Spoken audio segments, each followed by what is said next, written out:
When you start your business, no one ever prepares you for what's in store. So, finding someone else who just gets it is sometimes the thing that can keep you pushing toward that big business goal. We're turning our Zoom coffee chats into a weekly, unfiltered podcast for online business owners. They were so good, we always wanted to record them and repurpose them for content, anyways. And that's on being a social media manager. I'm Jessica Sheehy. And I'm Madeleine Digan, and this is #managed. Hi, everyone. Welcome back to another episode of #managed. Before we dive into this week's episode, I want to say a quick hello to Madeleine and see, what did you do last weekend? I feel like this is our new way to start the show, and I'm loving it. Same. Hello. So this past weekend, Brennan and I actually started Masters of the Air, which is on Apple TV. I'm kind of late to the game. I think it came out last year, but it's with Austin Butler. And I didn't know Austin Butler was in it. So because I feel like I've talked about this on the podcast before, we're not the couple who watches the same thing. So when we could find something that we both like, it's beautiful because I'm like, oh my gosh, can we watch an episode tonight? And it's also officially tax season. I live with a tax accountant. And so if anybody out there listening is also married or dating an accountant, I'm sending so much love. So much love. I'm your support. You can DM me. I get it. I get it. Trust me. So anyways, but I feel like we're trying to find those little pockets of joy in his day. And so Masters of the Air, I'm sad though because there's only like 4 episodes.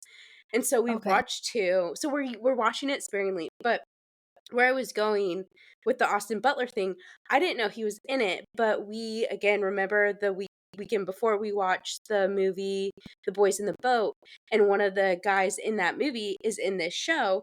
And so we were he pressed play, and of course I first see Austin Butler and I was like, wait, Austin Butler's in this? And he's like, yeah. He's like, isn't that Elvis? And I was like, yeah, but I also knew him from the Carrie Diaries. So if anybody watched the Carrie Diaries, like, Yeah.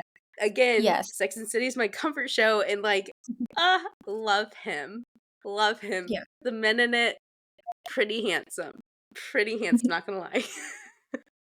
I love But that. I love that. And it's also a great show. Great show though.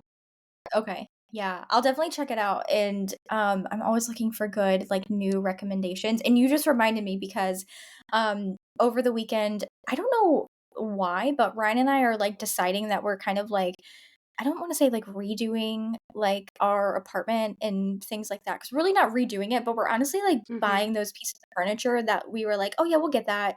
Months go by, more months go by. We're like, oh yeah. And I feel like there's sometimes where I will just kind of move on and move past it and not buy those pieces of furniture. And so we bought a couple of pieces. And so we're organizing all of our books, which we have so many books, which I love.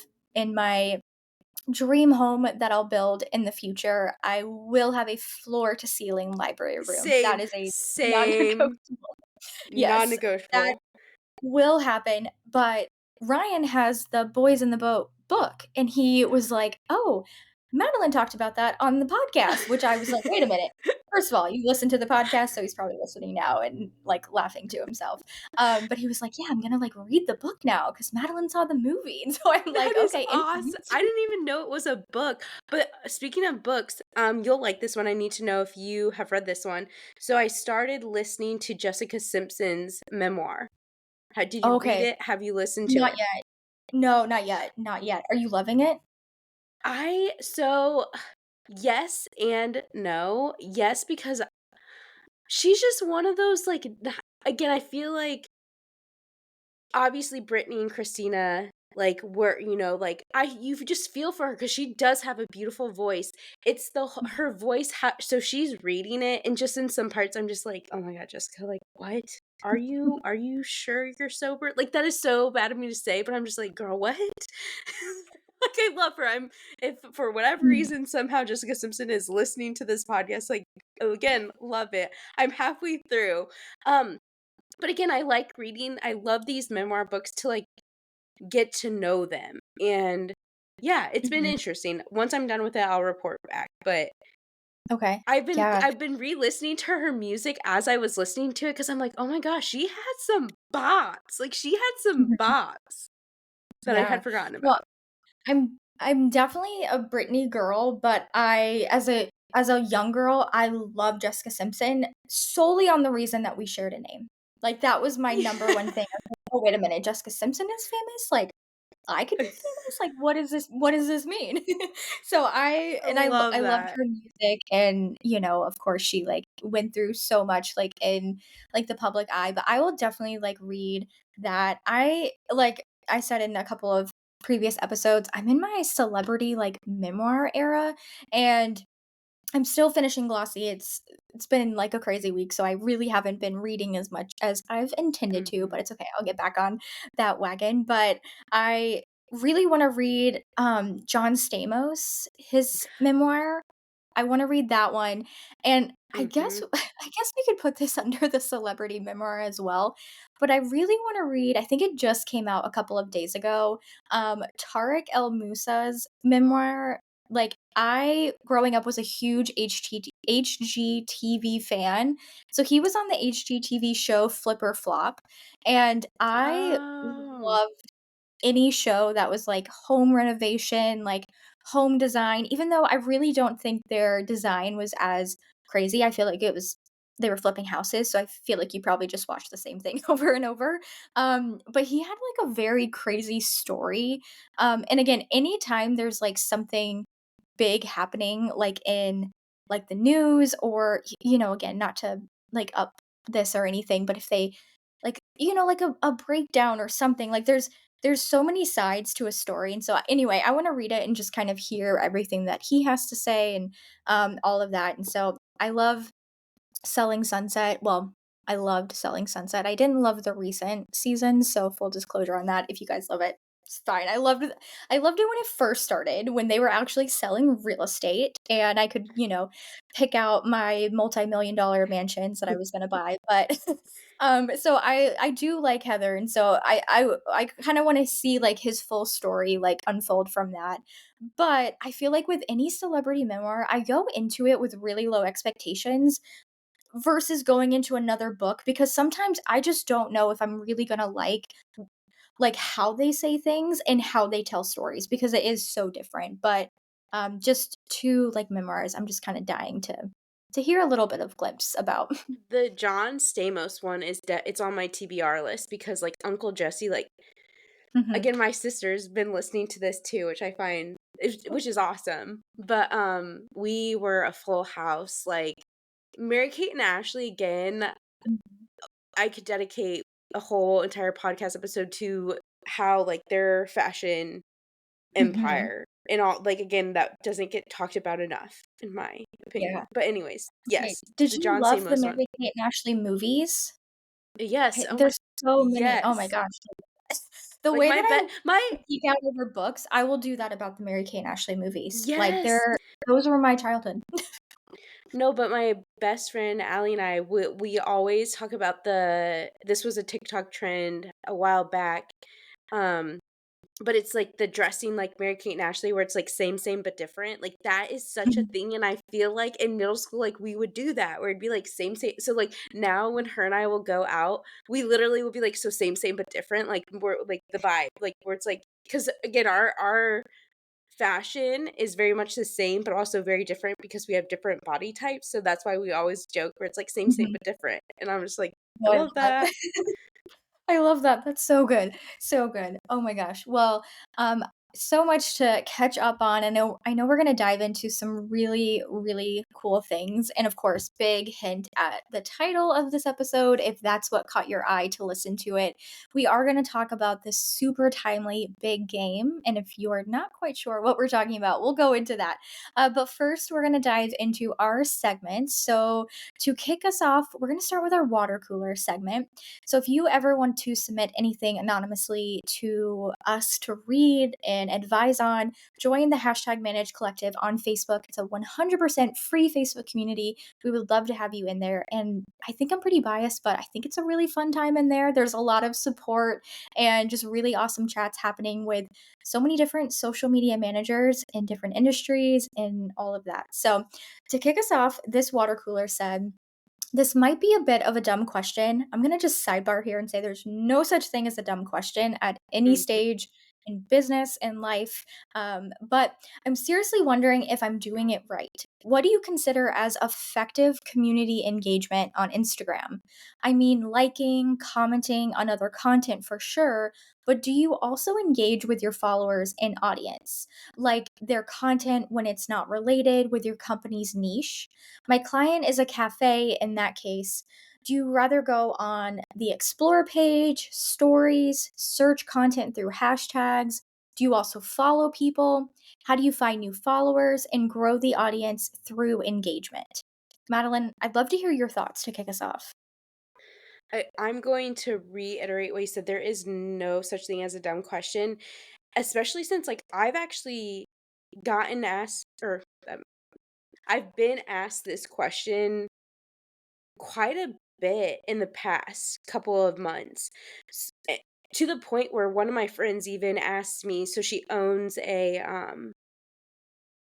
HR business, like she helps with resumes. So like again, very niche, but she's even asked me, she's asked me, how do I engage? She was so curious where she's like, I kind of want to see how you engage. She's like, would you ever record yourself actually engaging? And I was like, that's actually not a bad idea. But I was like, I kind of get jump all over the place, you know? But with that being said, um, how like this is a cafe, like, oh, there's so many opportunity like ways you can go about this. But I feel like I have a really good examples that happened to me this past week, actually. So this past week, Mega Babe, which is deodorant, um, they're famous for like the chafing, I'm saying a lot and also like I'm losing my train of thought, but that's what they're known for. Look it up. Mega Babe is a super awesome company. But so they posted this reel and it was actually the social media manager who her niece found out that she did Mega Babe's social media, and so the niece wanted to be on their Instagram. And so she's probably Gen Alpha, she looked middle school age, and so it was definitely like a spoof, um, is that the right word? Spoof? Mhm. Yeah. I feel Yeah, like yeah. Harmony's gonna have a lot of editing to do in this episode, so sorry.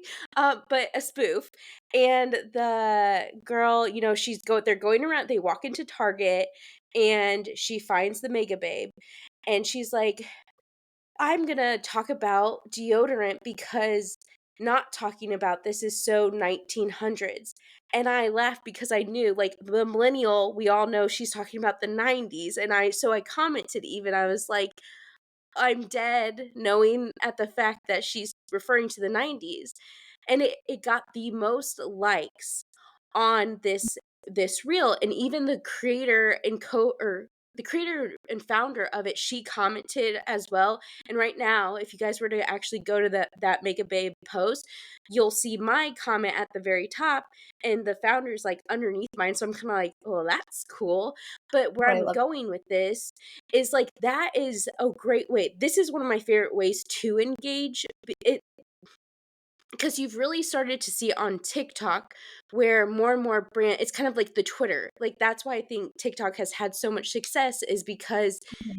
it's there, the comment section is a mixture of Twitter and Reddit, you know, where it's just like people are upping it. So again, that is a way for your brand voice to shine, is in these comment sections. So for instance, for this cafe, you know, I don't know what the cafe vibe is, but what I would suggest to you and anybody listening is, you know, go to your followers, like see who's following you, and then go look at their followers. What accounts are they following? What other brands are they following? Because chances are that's just Mhm. helping you get closer to knowing your actual target audience. Like, are they hipsters, you know, where they shop at Urban Outfitters? Also, I don't know if that's dating me if hipsters still shop at Urban Outfitters, but like, I'm clearly like, you know, but, Yep. like, for Yep, me token from the 1900s. yes, yes, thank you, yes. And so, like, for me, if somebody were targeting me, I could tell you right now, and maybe I actually I feel like I'm speaking for both Jessica and I. We are in the 25 to 30-year range.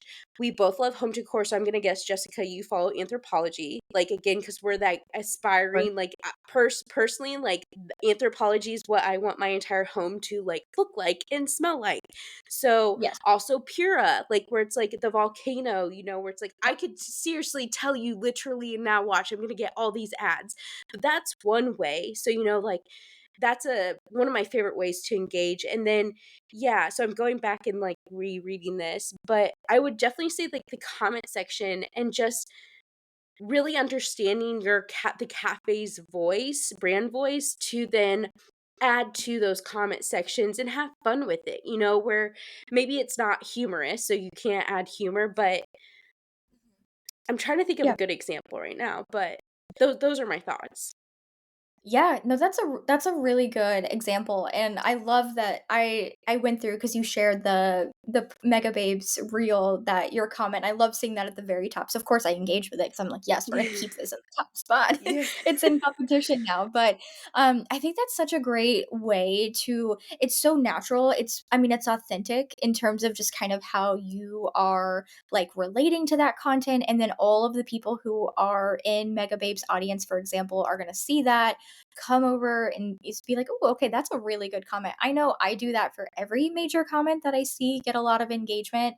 That sometimes that's how I find accounts, I find creators, influencers, because you Mhm. can really share a lot. It's kind of like, so many brands did it really well on Twitter, but it's like Duolingo, on TikTok. I mean, they Yeah. are there in every aspect, and I have to say, I really love when brands are active in comments because, okay, we know you're big brands, you have huge advertising budgets, which we'll get to in a little bit later in the episode, but, I wanna hear the, like, opinions and the thoughts around those brands. I wanna see you interact with that, even if it's something as simple as, I'm trying to think who does a really good job of that.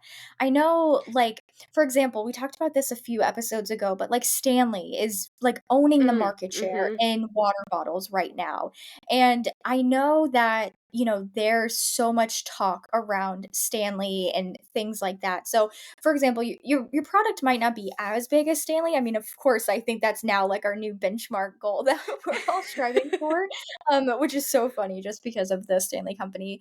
But think about the, like, how easy it is to, like, place, like, Mhm. product placement. Like, how easy is it to place product like your Stanley Cup in influencers? Think about your comment in that same way. You don't have to sit there and think for hours about, okay, I need to write the funniest thing or the wittiest thing. Literally, whatever thought that maybe Yep. popped into your head first, which is probably what popped into Madeline's head, like, place that comment strategically on post and people will see it because there is something to be said about those metrics that you can't track on social media that sometimes play the biggest role. So, obviously, people are liking Madeline's comment here and might like your comment in the future, but just think about all that, like, foot traffic that sees those comments. It really does play a huge role, like, all the time. I get connected to so many people just through that. Even people will tell me like, "Oh, I heard about you through so and so," and I start to think to myself, I don't actually know that person, but I'm, like, connected to them on social media, but how cool is that connection, right? Like, okay, did you see a comment? Did you see a post? Did they share it to their story? So, the small engagement really can go a long way because it will get seen by other people. And I actually just saw, it was funny because so this happened to me earlier in the week, and then I saw another social media, or maybe she's not a social media manager, but a content creator. No, I think she's a social media manager. Can't remember her name now that I'm thinking about it. But she made a post literally about this, how um engagement, like community engagement, is one of the most slept on slash not talked about. Like, or how do I want to say this? In a package, like, I feel like I'm speaking for myself, I don't talk about this enough, so I'm kind of glad we're talking about this right now on the podcast because it's seriously, like, this type of engagement is literally what Jessica just said, will help drive a lot more engagement, growth, all those Mhm. things, and if this is not included in your pack, like, to me, I'm like, this should be sorry, I'm getting excited here, like, stumbling over No, my go words. for it, I love it. But I feel like because I think that right now I'm having this realization to myself where it's like, I honestly just need to market this type of package separately because and don't and not market it as a low ball thing, like, this is huge, like, to me, I'm like, "Let's stop." 'Cause I'm telling you guys right now, like, this package, like, if I were to just do community engagement in the past, I probably would have charged, like, $500, and I actually think I saw that in the Facebook group, and if I'm being honest, no. Like, you guys, like, Mhm. we need to actually that should be a four-digit number, in my Yeah, opinion. I know yeah, I'm just one I person, but, like, seriously, we are as social media managers, our mental health and us being online, like, and actually, like, engaging no, ma'am. Like, Mhm. let's go. It's Yeah. 2024, abundance is our thing, is our word. Yeah. Yeah, absolutely, and I think another point too, Madeline, you brought up such a great point with having that not be an add-on and, like, a low, "Let's kinda Yes. slide this in," or an entry level thing. It is such a huge thing to build a community, and I think a lot of brands miss out on this because to me, community management is it's inbound and outbound engagement. It's what's coming in, nurturing those people, and it's putting a lot out to grow, increase your reach, to, kind of expand the amount of people that you're reaching on that particular platform. But it can also be super powerful, and I think sometimes it gets mislabeled, but I think maybe Madeline and I stand on the same point with this. It gets mislabeled as lead generation, and I think Mhm. lead generation Mhm. on social media, in my opinion, is engagement. There's really Mhm. no other way that you can go about it. So that's where I think that that higher pricing needs to go into effect because you're building relationships with people or putting comments out there that are going to be seen by people who are either going to be the clients or customers of your client, and that's a big deal. That's going to increase their sales, increase their revenue. So that shouldn't be a service that's downplayed at all. And this is gonna once we get to the on my feed, I think my like, what was on my feed is actually gonna tie into this because comments can go Mhm. viral. So, Mhm. mm, Yes. Yeah. I love Oh, this. I love I love this. that. I love that. Okay, let's segue into our next segment, Show Me the Numbers.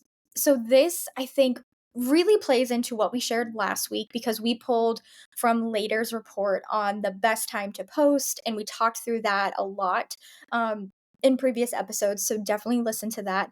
I'm leaning towards our friends at Later for another report that they shared because, of course, they have so much data. They go through it. They create great resources.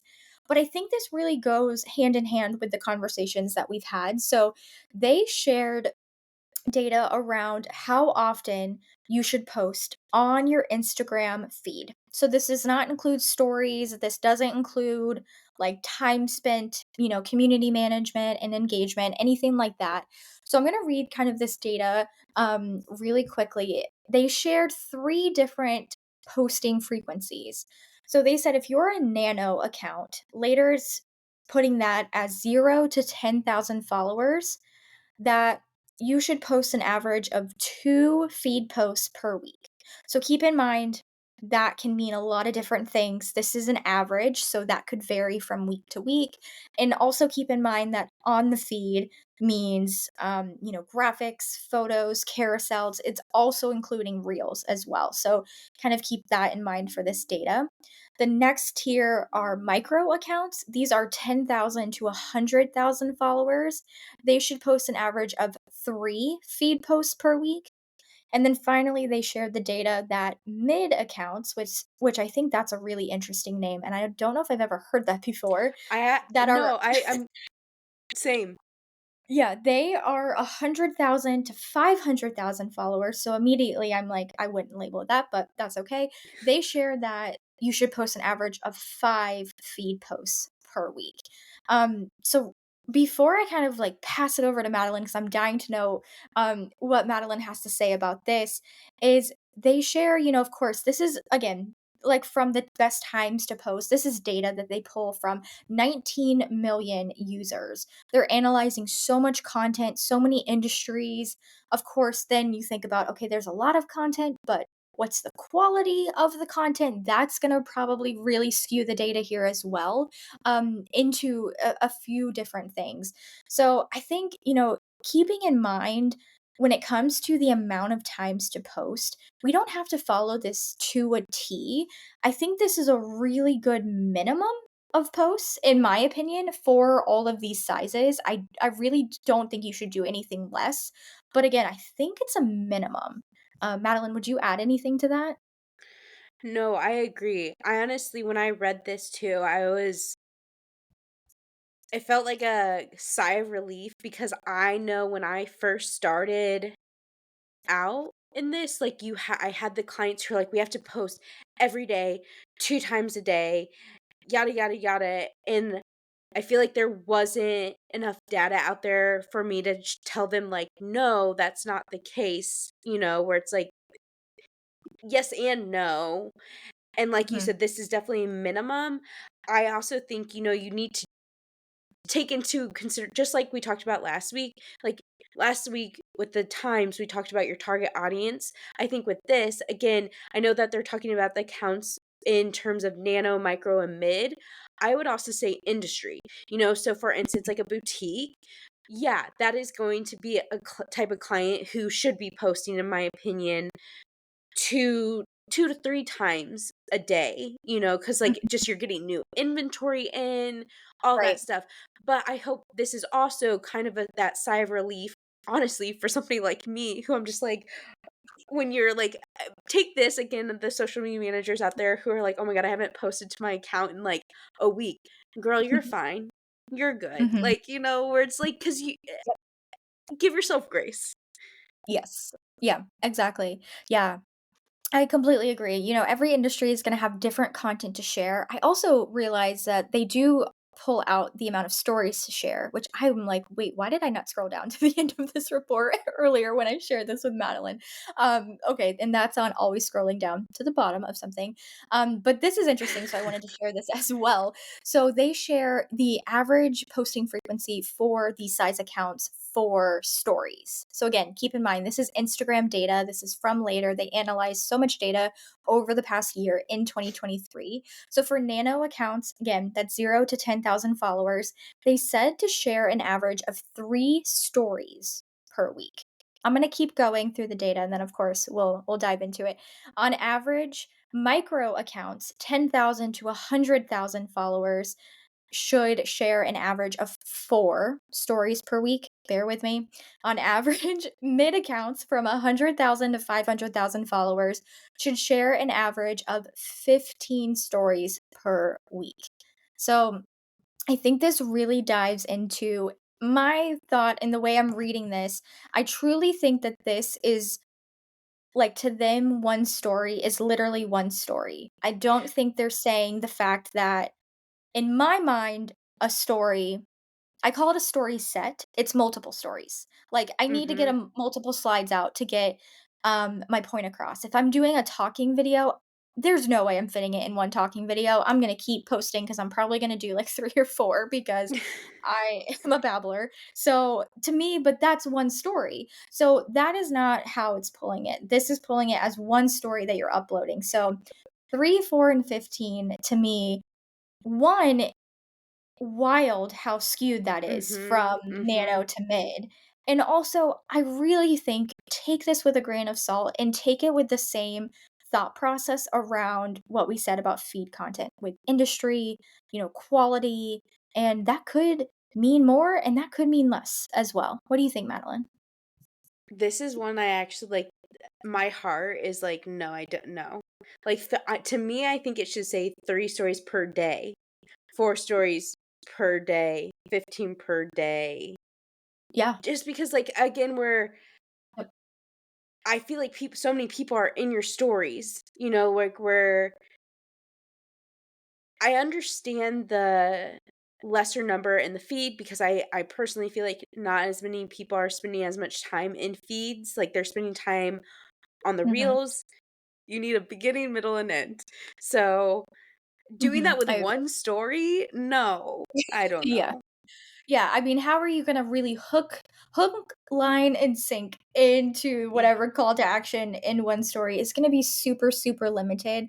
And so I think with that, that data is super skewed and it's really small. And so, post more stories. I don't think any of us even listening here are thinking, okay, I'm gonna post like a ton of stories, but I might be a little like, and the difference here because I like tapping through and watching a lot of stories. I recently Same. saw a few creators that I follow, they did, like, polls. They were like, "Do you like to keep tapping and seeing, like, a bunch of stories?" I'm like, "Yes, give me the content." Like, I want the content. Like, I think if you're posting it in a story, I think there really is a great reason for that. I also think the other thing with stories, and again, this is gonna be so dependent on the type of business you run or the type of business that your clients are running, there is such a difference in the type of content that does well in stories. And I think Mhm. that being said, you can get away with posting more because that's your like warmer audience who are super engaged and want to hear from you and like connect with you and could possibly like convert more than the feed content, which of course serves its own purpose, but you have a little bit more like wiggle room with stories. So that data was really interesting.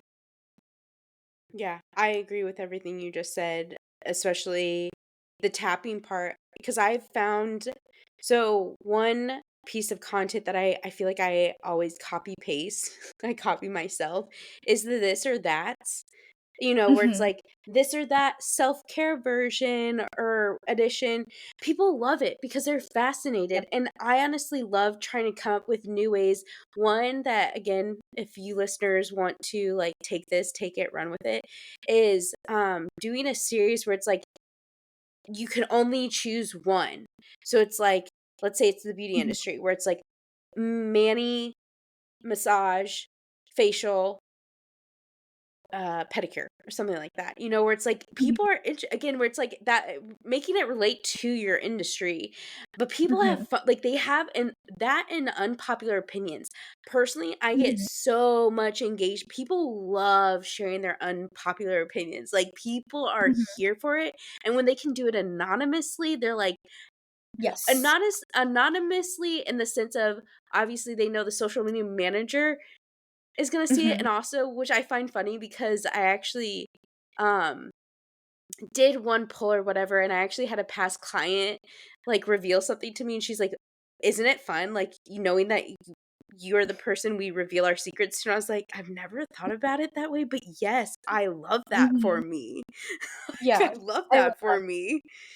I love that. Yeah, it's the I love the this or that, the polls, anything to me, I'm like, any way I can, like, gamify stories, I'm gonna do it in, like, a really fun way. I think you can run it 1, it's a great place to do it for, current events, things that are happening because they are Mhm. happening really soon, like, we're in award season, so that's popping up really quickly, you wanna kind of capitalize on that.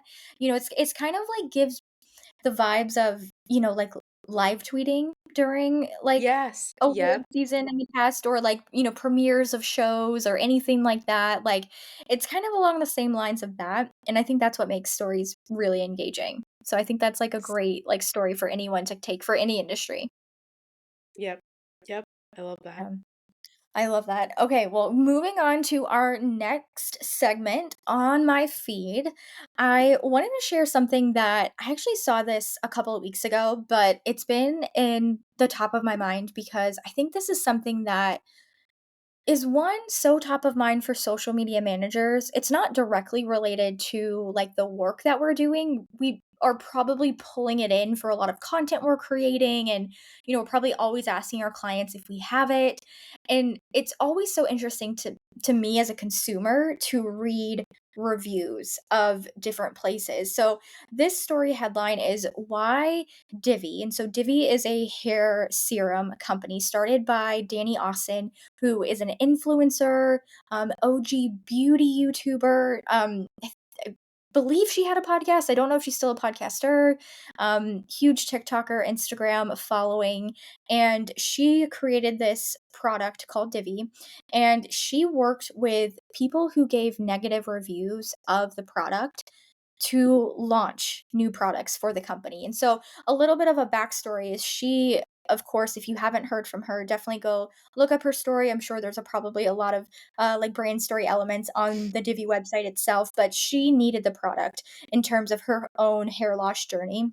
And so she created and formulated Divi to really like meet her needs. And she's really done a lot of things with the product.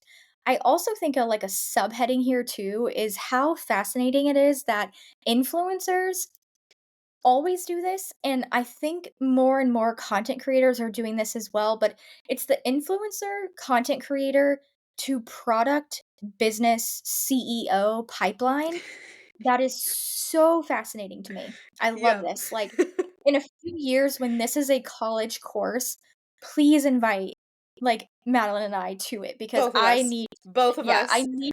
I need to hear all of the data around this. It's so interesting. It's so smart. Like the business mind inside of me is like geeks out over it every time I see it. Like I absolutely love it. Like I one influencer, I guess YouTuber that I always followed because again, YouTube is one of my favorite platforms was Emma Chamberlain. So Chamberlain Coffee, I was like, Yes. yes, love it, and all of the different things that came from that.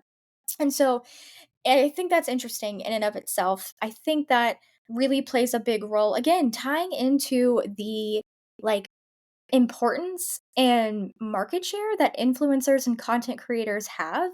That, yeah, I mean, there might have been like past hair growth serums that Danny Austin worked with and was like an affiliate of, and now here she is with her own. So again, it really shows, I think, that importance to like us or our clients' businesses that we need influencers and UGC creators.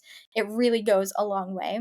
But I think, the fact of taking negative reviews, to me, I don't think there's anything wrong with a negative review because I think if you see it, if you take over a new client for an account, and I know I've done this, I've had this experience in the past where they've had negative reviews, it's all about how you mediate that issue.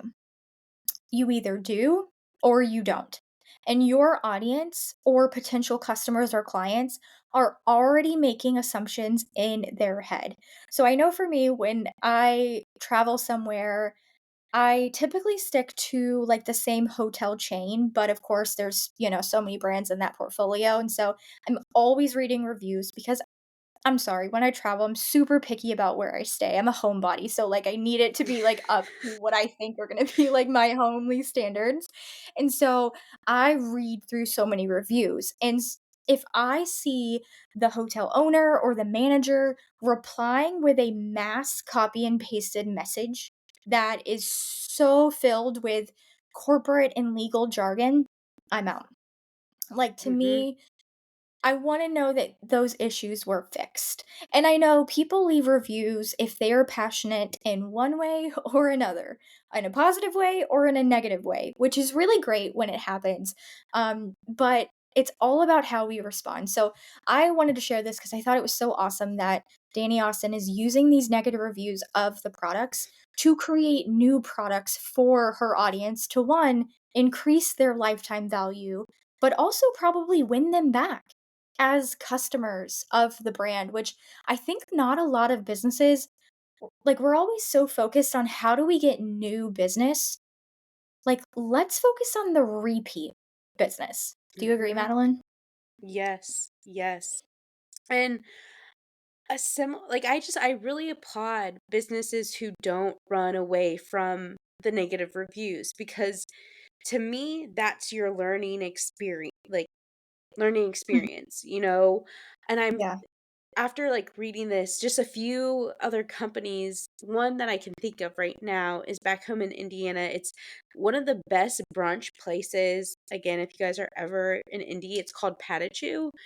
And what they did is seriously, like this they only have like one-star review. Like because again, and it's sometimes those negative reviews are just from a petty person. Well, what they Mhm. did is, in the past, they took that review and put it on a shirt, which I think is hilarious. I can't remember what the shirt said, but, Mhm. just, like, that positive spin and just, like, having fun with it because I think those type of things also speak to your brand voice as well, or your branding in general, and Mhm. again, creating products, taking these negative reviews, that speaks volumes to me as a consumer where they're actually taking those reviews seriously and not, like you said, Jessica, just copy pasting an Mhm. answer, which, ugh, cringe. I hate seeing that. And yeah. Yeah. Yeah, it's all it really for me, it really speaks to how the company, like, runs. So, for example, I recently moved, and so I am actually going to go tomorrow to get my hair cut, and I'm so picky Ooh. about my hair, and which is so funny because for the longest time I wasn't, but, when you find your girl, you Uh, find your girl, and so you know, yes. yeah, I'm preaching to the Yes. choir here to Madeline, but, so anyways, but I had, a girl doing my hair for so long, and she actually left the industry, like, entirely, like, she left to go into, like, weddings, which she actually did my wedding hair and makeup, which was fun because then she, like, really left the beauty industry. I don't know, maybe she'll be back.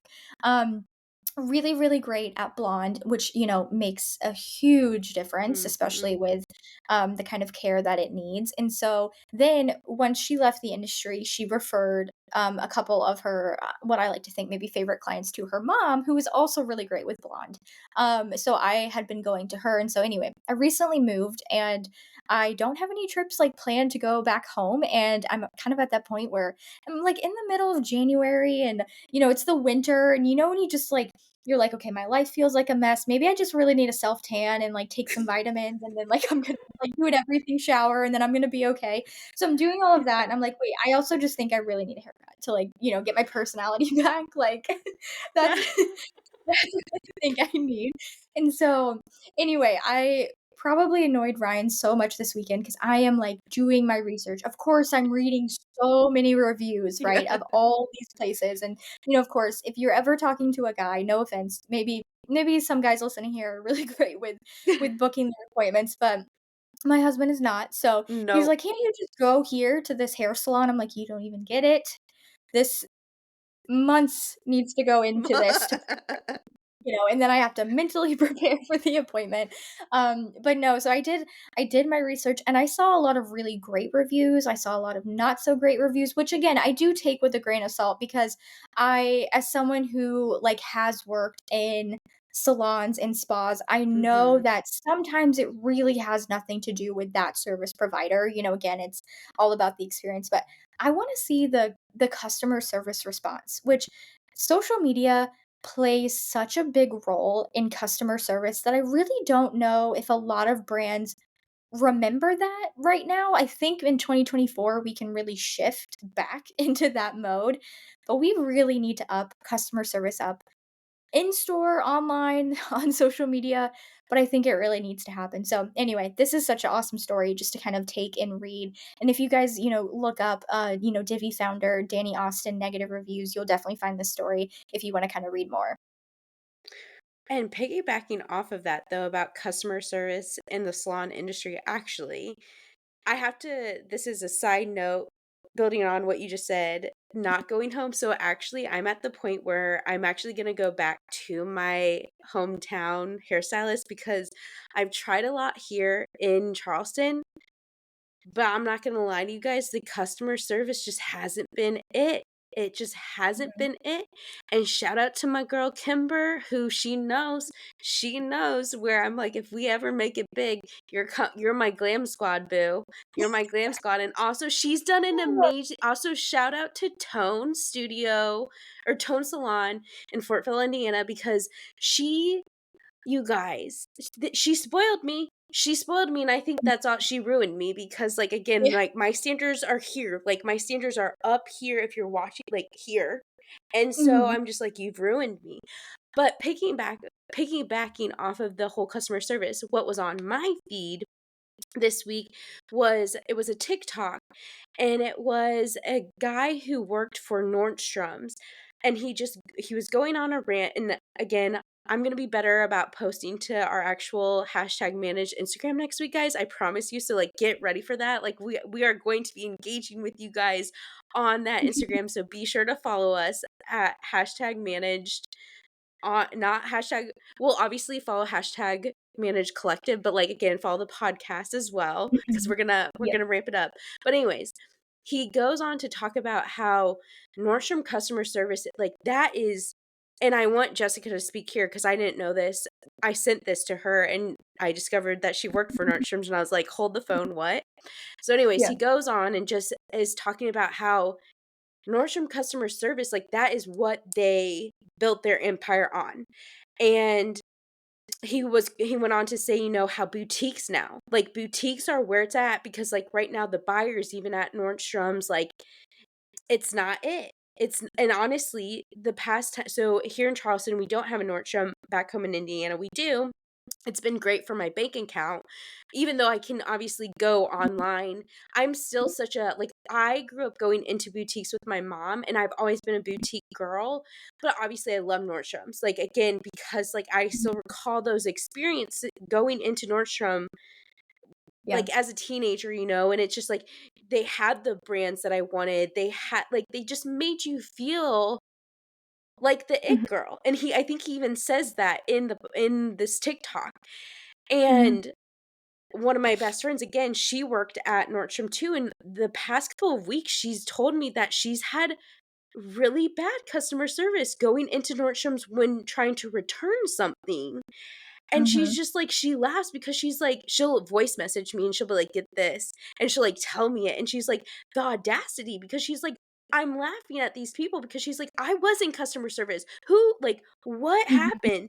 And her and I will also talk about how Dry Bar, you guys, I want, Mhm. like, Dry Bar, I used to have extensions and like Dry Bar is amazing or was amazing because it's like seriously, if you've ever had extensions, you get it. Like you don't have to wash your hair as much. And like so by having that membership, you would go in and like you left feeling like a queen. They're like, can we offer you a mimosa? You want some champagne, rosé? I'm Mhm. telling you guys, the past 3 experiences that I've gone into Dry Bar, they've all been at different locations. One was in Chicago when I went to see Taylor Swift. I went back home to Indiana, and then I've been to the one here in Charleston, and it has not been it. Like, each time I have left so disappointed because the end product because, again, as women, and not just as women, like, in general, people like, we want to feel like we are getting time back, and I think this speaks volumes for the beauty industry. This is why I always tell Brennan, again, our husbands, where it's just like, you have to be high maintenance to be low maintenance, where the whole where it's like, seriously, that is a Mhm. thing. Look at Yeah. if Brennan is looking or listening to this, I doubt he is. But, you know, we want time back. So, like, why I've always loved Dry Bars because you can go in there, you answer your emails while you're literally like there washing your hair. And again, in your girl math, being like, oh my gosh, amazing.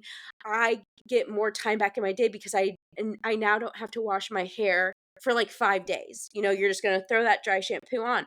But when Yeah. I'm telling you the past couple of times, the end product, I've just been, like, so disappointed. I'm like, I just paid how much for this?" Mhm. So, yeah, Yeah. so that Yeah. that was in my feed, and I wanna circle back to that, but one other thing that was in my feed this week, and I feel like it is worth mentioning because of what we were talking about earlier in the episode about comments and engagement, is the Elmo. If you guys haven't seen, one of my followers, um Bree, so shout out to you, Bree, too, for like tagging me because I hadn't seen it until she tagged me in it. So I love Mhm. when you guys tag like, and I know I'm probably speaking for Jessica and I too. Like, if you Mhm. guys ever see something, like tag us. Like, I want to see what's in your feed too because it might not be on my feed or our feed. So, anyways, Yeah. Elmo tweeted. I don't, but like it was on X. What Mhm. is the correct terminology now? I don't I know. don't I'm not really sure what verbiage we're using. I feel like people are still saying, like, tweets, but I'm tweets. like, "Wait, Yeah. I thought no." So I don't know, but I don't think Twitter knows what's going on with that. Okay. Okay. So, anyways, Elmo. we're just gonna say tweeted, "Elmo is Mhm. just checking in. How is everybody doing?" And you guys, the comment section, so this just goes to show that comments can go viral as well. People Mhm. like it's at 201.1 million views right now. Oh, I There's love 18,000 saves, 142,000 likes, 56,000 re retweeted? Is that what we're Mhm. like, again, Yeah. I don't know the correct terminology, and Yes. 17,000 people have commented on it. So, I don't know Mhm. if you wanna circle back to the Nordstrom or if you want me to read a few of the Elmo ones, but Yeah. I know that was probably, like, a lot I just threw out at No, no, everybody, but no, that's good. Yeah, okay. Let's start with the Elmo. Let's read, like okay, what's a few okay. really good ones while we're Okay, still, like so okay, yep. So, like, the first one that I'm seeing right now is, Chipotle, craving a burrito. What's Elmo's Chipotle order? Again, fun. Like, if oh, Elmo I didn't there's wow. 41 comments on the like, even that so that tweet has 41 comments, 20 retweets, yada, yada, Mhm. yada. Or I In that loved Ori you the comment. Ye Yep. yep, Oreos is my favorite right now, ran out of milk, do the math. Love love So it. good. I know just a lot of people were like, "Not well, Elmo." Mhm. Domino's, it looks like so they did it with a picture and it looks like everything's on fire, and they go totally fine, but, like, clearly in the picture nothing's fine. Um, let's see what else. Paddington, you know, the little bear? Mhm.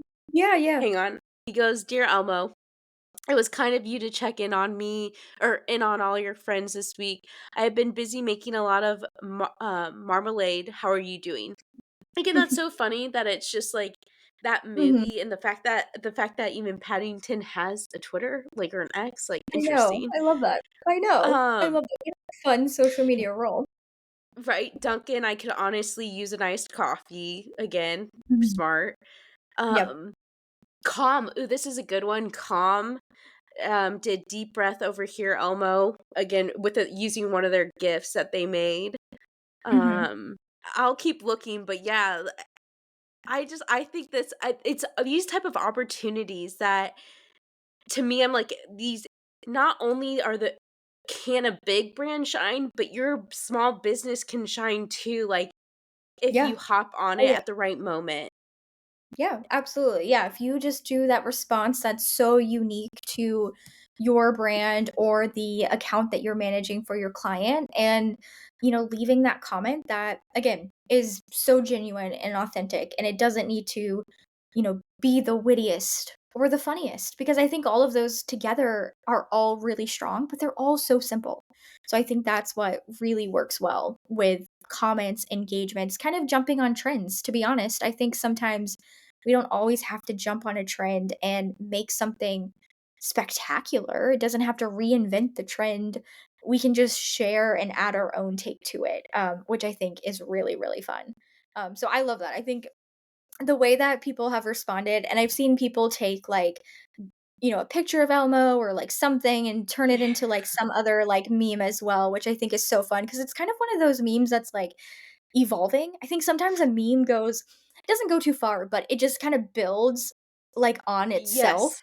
and then it just really grows into this whole thing. It's kind of like one big inside joke that, maybe at first it's only the social media managers who know, like, No, what's so going on with the joke. Yeah. So actually sent this one to our group message, Harmony, your and I's, and Mhm, it the it was from a social media. It was from the agency probs. Like if anybody follows that Instagram, and it's the picture of Elmo, and it goes Elmo's social media manager right now, where it's like that social media manager probably was like, oh, I was not expecting this to blow up at like again a lot of us. I feel like we've all been there mhm. as like, oh, I was Yep. simply just asking.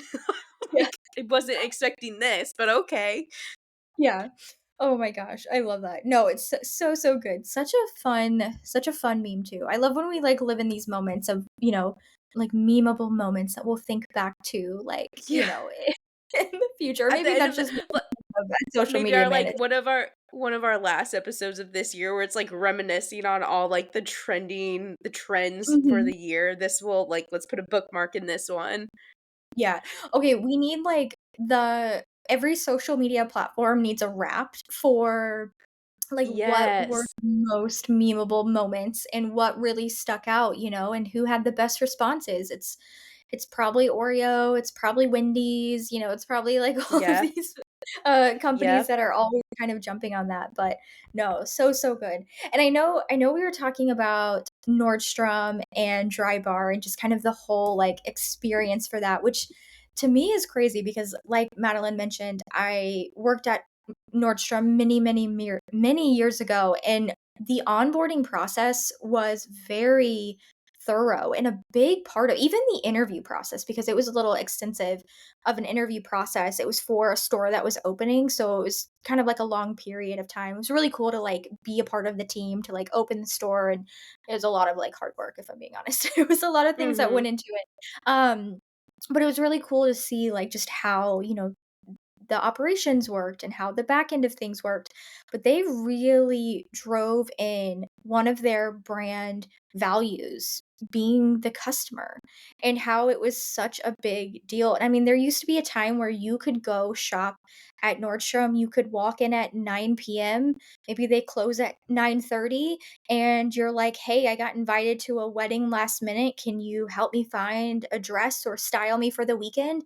And like they would keep the store open for you through hours and hours. And it used to be a store policy to where they would never ask the customer to leave or say, "Hey, we're closing."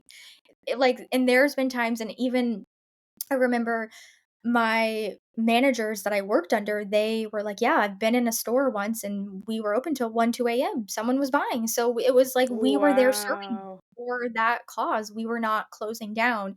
And I think that's just so interesting because it's not something that is being offered. And I know when I was working, that was kind of where retail started really taking the big hit, and it was, they were closing down stores and really shifting. I know they tried a couple of like experience stores, I think maybe in like LA and California, where Mhm. you could essentially like order online, go in at the store and pick up and try on. So I think it was trying to pull from their services that they used to be really great at. They offer free alterations, free tailoring, like gift The wrapping, return like policy, like, yes, their yes. return that one So that one always that one always blew my mind.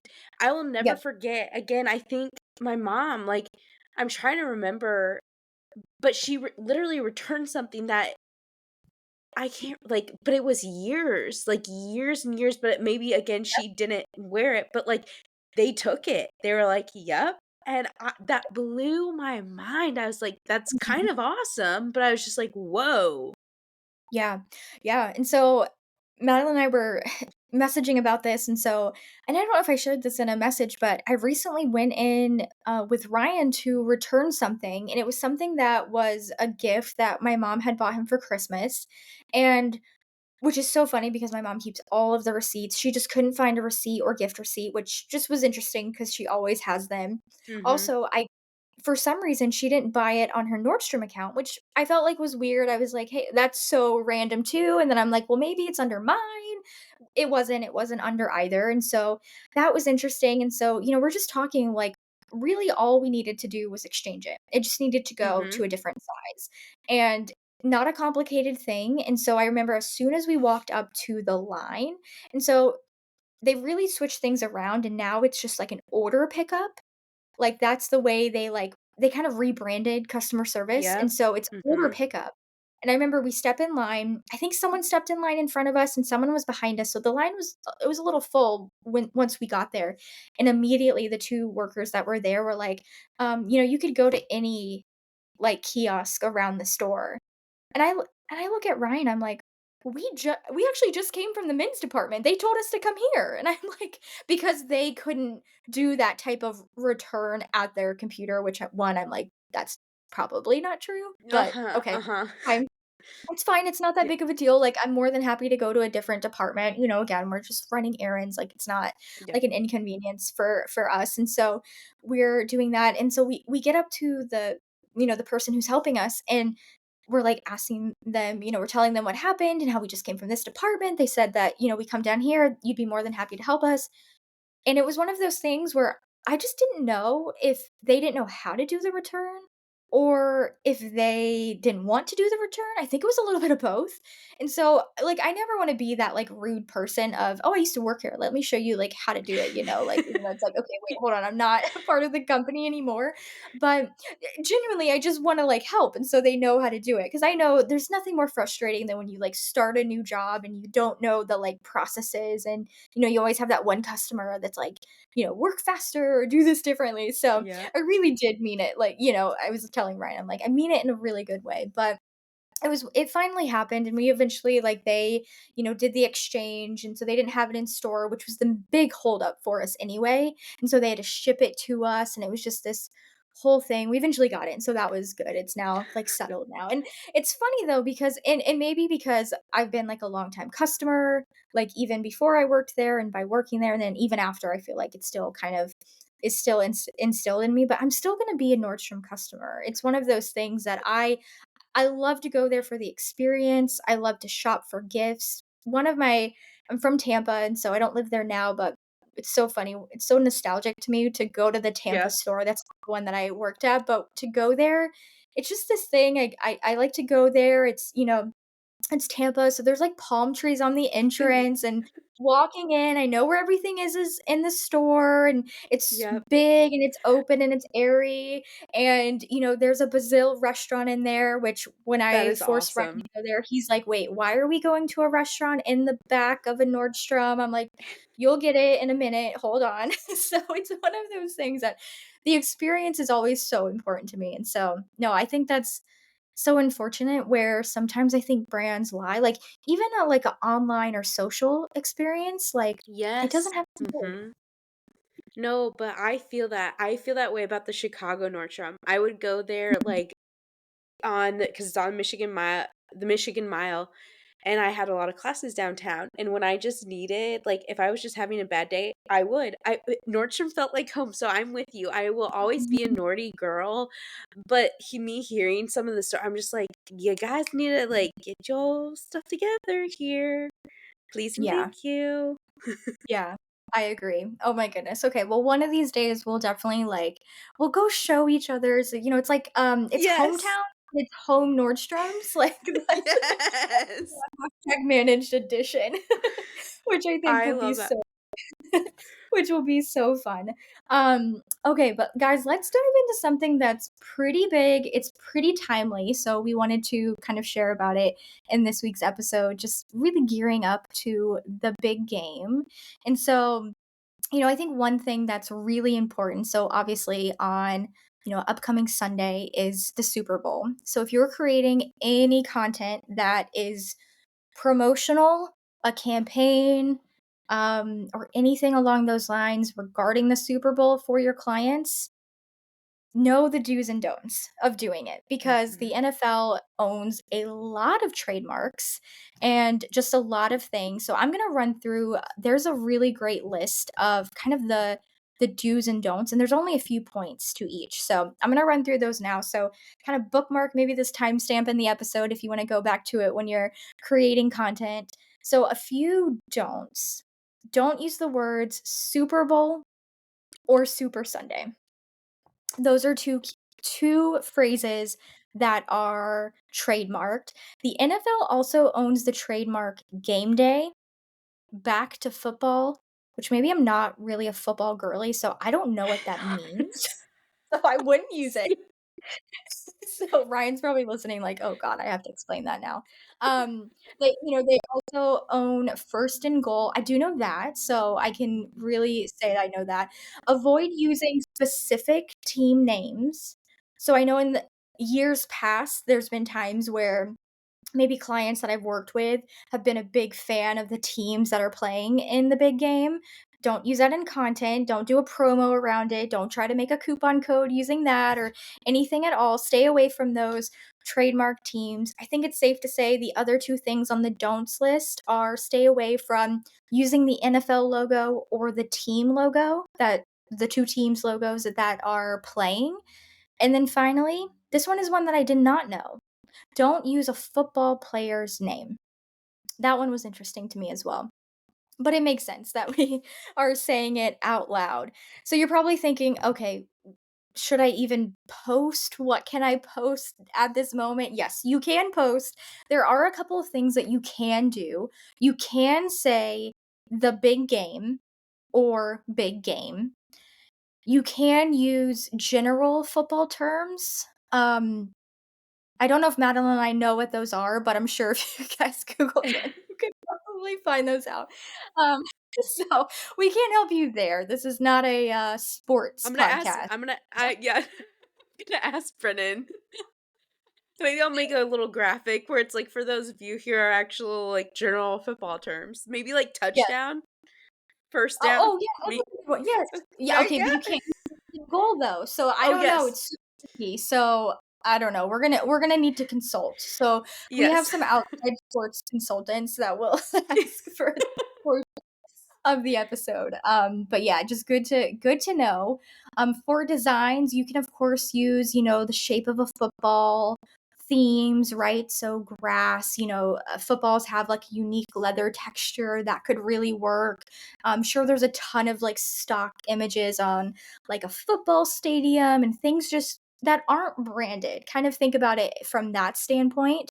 And the last part, which goes into the one thing that was new to me, is if you're mentioning a player, which we all might have one player in mind for the big game, you can use his number. So that's something to consider. You can say 87. Can't say who it is, but you can say 87. So just ending it at that.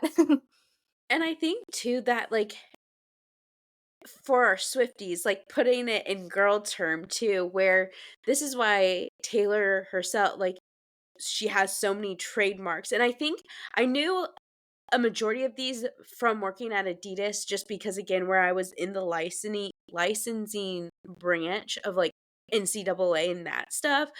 But Mhm. how do I want to say this? We've all seen those like Taylor Swift where it's like Karma 87, where it's like if you guys want to think about it, like think about it in that term, like things you've seen, because again, they had to, and same with like the Taylor's version, like even that logo where it's like there may be a star off, like where it's like not exactly where it's like, yeah, just Yeah. do not copy paste. Do not copy paste. Yes. That's my biggest recommendation. Yep, agree. I think that there's a way that you can really go about it. So I know one thing that I've done in the past, kind of leaning into what we shared, like stories, right? Stories around the big game are really fun, depending on the brand and if Yeah. it's relevant. If you're managing a boutique, maybe it's for me, I'm probably Game gonna be day. in, like, probably, like, a sweat set or something, but, you could share game day, like, fits that are the colors. Unfortunately, it's red versus red Taylor's version. I saw that in, like, a meme earlier today. I So love that. 2 colors, which I guess, you could kind of play around with how you could, like, rephrase that to be able to use that, but, you can't say, I know at first they were like, "It's gonna be red versus purple," that could really kind of play into it, but, there's some ways you can be really generic in terms of kind of the content that is being used. I also think, when in doubt with using content, like, go see, like, what the NFL is sharing and, like, reshare that to your story, right? That post is public, reshare something along those lines and maybe put in a poll or a question sticker or something. It doesn't have to be something super extensive. You can kind of go about it that way too. And speaking of polls, I actually have a question for you, Jessica, and I'm definitely going to put this in our stories next week. So, obviously, so Jessica already said we are not a sports podcast, nor are we a sports betting podcast. But if we were, and like, let's say, yeah, we're just going to say that. I'm curious to know what you think the first commercial will be in the Super Bowl, because I feel like that's talking to you guys. Like, I'm curious to know what you guys think. And I have some inklings of who I think it will be. Mhm. I'm gonna read these off to you guys, and then I'm gonna tell you who I think the first commercial will Mhm. be. And then I think it will be Mhm. interesting come, what is it, 2 Mondays from now? Right? That's Mhm. gonna be I think so. when it like, we'll know? Yes. Okay. So, Yes.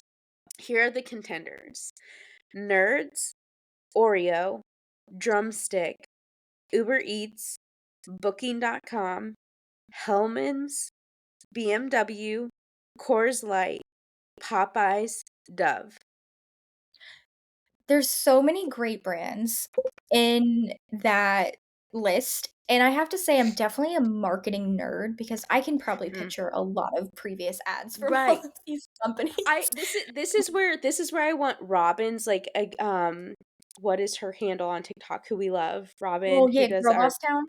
girl, Yeah. yes, I wish I could, like, seriously, I'm like, if I could give her this list because that's what I would put money on if that Mhm. were legally allowed. Right. Um, Yeah. but I I think it's going to be Dove, though. I think it's going to be Dove Ooh, okay. because oh, no, side note, I remembered where my mind was going with this. Okay, story time. So,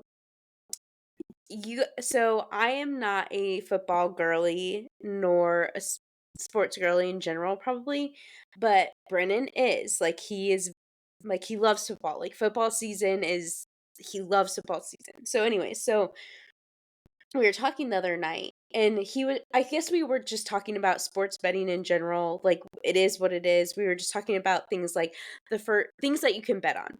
The Mhm, first the first who's going to score the first touchdown, like coin toss, heads or tails. And then we of course got on the topic of the first slot for that ad space. And when I saw Oreo, I was like, "Ooh, ooh, ooh, ooh." I was like, in 2013, because again, I'm a Swiftie. I was like, seeing all the 13. So I just go into this mhm, knowledge. I go, "Oh my gosh." I was like, maybe it's gonna be Oreo because in 2013, the lights went out at the Super Bowl and they did the whole Dunking in the Dark campaign. And when I tell you mhm. guys, my husband's face was just like speechless because he's like, how he literally goes, "How do you know that the lights went out at the 2013 Super Bowl?" And I was That's like, our reigning "Because." empire. Well, I no, and I was like, "Because that's literally one of my favorite social media campaigns of all time." Mhm, Because I was like, "It wasn't an ad." I was like, "Their social media mhm. managers were, like, literally sought the opportunity," and Yep. that's why we're in award season. This is an Olympic year, like, there are so many things where it's like the Grammys are Sunday. Oh, that's another thing. Oh my goodness. Mhm. Anyways, that we do have to kind of be on. Like, and this circles back to the Yeah. whole engagement thing where it's just like it's like live tweeting essentially. Like you're looking for those opportunities to come and just be on top of your A game. And so, Yeah. anyways, I don't if it is Oreo, I won't be mad because I love Oreos in general, like, Mhm, favorite cookie, and also just mhm. their marketing in general is amazing, but if we were Yeah, going with the 13s, I was like, "Hmm, okay, maybe," yeah, yeah. but I think it's I gonna can be see Dove, and the yeah. reason why I think it's going to be Dove is because I was, of course, looking at all the social media accounts for the accounts I just read off to you guys, and Dove stuck out to me because Jason Kelsey's wife, Kylie, she's pinned, like, there's a post that she's pinned on, and I'm just like, "Ah, this would be awesome if they sought an opportunity to, market to the girls in sporting and getting girls, um, Mhm. excited about playing sports and all of this stuff." So, Yeah, that's who I'd like it to be. I don't know, though. yeah, yeah, I like that. That's good. I'm gonna throw my hat in the ring, and I'm gonna go I'm actually torn between 2. Like, I can Okay. make cases for all of these. I feel like we both Yes, could. That yes, would be yes, that would be that would be fun. yes. So, I'm torn between 2. I'm torn Okay. between Uber Eats. Mm. I think they would capitalize on the first ad slot of the big Mhm. game, and I think it would do really well for them. I'm also torn between BMW. I think a lot of times the ad companies to me are always and I think back to one of m again, you know, Madeline and I can nerd out over this. One of my favorite Super Bowl commercials is a Volkswagen ad for the Jetta, and I can't remember specifically what year in the big game this was, but It was and I don't know why it sticks out in my head, but I always think of it, like, every time I see the car, it's Volkswagen, I guess, collabing with Star Wars, which is so random, and there's a great storyline between, like, a dad and a son in it, and so any ad with a storyline automatically gets me, which I think a lot of Mm. car Mhm. companies, beer companies really do great on. So I'm torn between those 2, but I almost wonder, I don't know, I mean, like, Elmo's being really vocal lately, maybe it's Sesame Street, like, it's gonna be thrown through a loop. I don't know, maybe not, maybe I'm wrong, but, I think this is such a fun conversation, so I know Madeline and I have been working hard on the podcast and all of the things that have changed this year, but we are definitely working on creating a home for the podcast on Instagram. So we'll definitely have this up and running because I feel like Mhm. we have so many things. So we're going to go back on all the things we've Yeah. shared in previous episodes too, because I'm biased. I think our episodes are awesome and we talk about some pretty cool things. But this is one thing that I know I could nerd out in the comments with all of you listening to hear. And plus, I think it would be kind of fun to do something to see who's gonna like have the winning choice. That would be really fun. I know, Um, I think we need to I already told Brennan I was gonna do this. I'm going to I think, Jess, you need to do this as well. We need to set up our phones for our like, a blind reaction. Like, where it's like, where it's like, so when like, have it going for us to literally mhm. see what was the first ad. I Wait, think that would be yeah, so Yes, okay, yes, we'll do we're that. We doing will that. for sure We're do doing that. that. That Where, would be the so guys, like, right now, that funny TikTok trend where it's like, all these girlfriends and wives where it's like the bingo of the husbands, like, clapping their hands for their team, and they're like, or fun. like pacing. I feel like there needs to be a advertising marketing version of this where we're all like, again, that one Mhm. ad slot where we're like, who is it? Mhm. That's Yeah. Oh, yeah, okay, we need, like, our own bingo card because I need to know, yes. like, what's the brand Ooh. Okay. what's gonna be the celebrity crossover in an ad? Because sometimes that throws me off. I'm like, "Wait, you got who as your spokesperson?" Yes. Oh my gosh, Yeah, yes. Okay, that is okay, so good. I'm I writing this down. also who's gonna be the advertiser who has the saddest storyline? There's always Mm, a sad yep, storyline. I think that's yep, gonna be huge as well. I also think, especially since we're in an election year and Easter egg, we will definitely do an episode uh-huh, on handling that uh-huh, as a social media manager soon. Madeline and I are already planning that out. But yes. who is gonna take a political stance? Because I have seen that done Oh, in I just got chills. in the big game before, and sometimes it's so small, right? Like, it's on an issue, like, one particular issue over another. I think that's gonna be, like, a really big thing. Um, o Mm, and okay, so I'm just gonna keep going because they just keep yes, popping in my head. We're gonna I'm finish writing these. them down. I'm writing them So, down. there's going to be an ad who's gonna leverage user-generated content. They're gonna pull directly from UGC. So who that advertiser is, that's gonna be huge. Also, did you send this to me, Madeline, in TikTok DMs, or maybe we're just, like, seeing it both, but Girl Boss Town has been Oh, posting the one ad a day, yes, yes, oh my okay, her one about hey, the that needs to that's T-Mobile, our, like or that's our middle. That's our bingo. Yes, like, oh my gosh, like, the one you guys, I have to geek out this with you right now, though. Her one about I think it was for it wasn't the Razor, but it was, like, the Kickstarter. Oh Yeah. my gosh, and it was, like, Kardashian, but she incorporated North and just, like, her mind we love you, Mhm. Robin. Like, your mind is beautiful, like, Mhm. beautiful. Yeah. I'm just like, and she's giving this away for free, and I'm like, "Who somebody, like, give her your money. Give her your Mhm. money Yes. now." Like Okay, that is my center I don't know, is there a name for that? My center bingo. I know sometimes that's the free spot, but, like, no, I'm calling it the big one. That's the big, yes. like, Like, BINGO. Robin's prediction. Uh-huh. Yes. Okay. Robin's predictions, and she better get that bag for all of the gold that she gives because she Yes. is always sharing so much. But okay, this is so fun. Okay, so we'll definitely get this up because this is something I think you and I could create and would be fun to kind of Yes.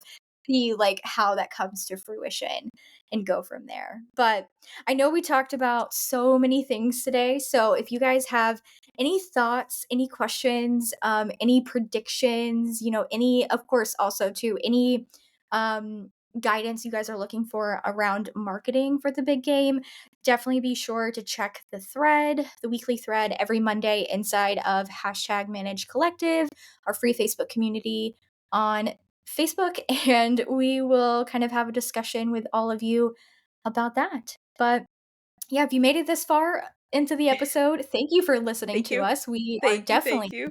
podcast besties now that you've listened all the way this far. We love that for not only our stats, but also for, just being able to deliver such an awesome show. So, yeah, it's been so good. So, thank you guys for listening. Thanks, Madeline, for chatting with me today. And yeah, we'll be back in your AirPods next week.